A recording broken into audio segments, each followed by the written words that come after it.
নমস্কার। আপনি বা আপনার পরিবারের মধ্যে যদি এরকম হচ্ছে, দেখুন, মানসিক দুশ্চিন্তা দ্বারা ভুগছেন বা টেনশন, চিন্তা, ওভার থিঙ্কিং প্রচণ্ড করেন বা প্রচণ্ড ক্লান্ত থাকেন, এইসব জিনিসকে বলা হয় ডিপ্রেশন ধরনের।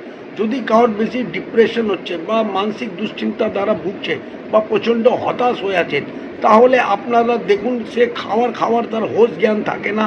সে একা একা থাকতে একদম সর্বদা ইচ্ছা করে, পড়াশোনা করতে একদম মন বসবে না বা কোনো কাজকর্ম করতে তার ভালো লাগবে না। তার জন্য কয়েকটা উপায় বলছি, সেটা করলে অতি অবশ্যই সে ভালো হবে। প্রথমে দেখুন, সে কোথায় মাথা রেখে ঘুমোচ্ছে। তার মাথা অতি অবশ্যই পূর্ব দিকে মাথা রেখে তাকে ঘুমোতে বলবেন। তার পা যেন পশ্চিম দিকে থাকে। তাহলে দেখবেন চট জলদি ওর ধীরে ধীরে ওর ডিপ্রেশন ঠিক হতে শুরু হয়ে যাবে।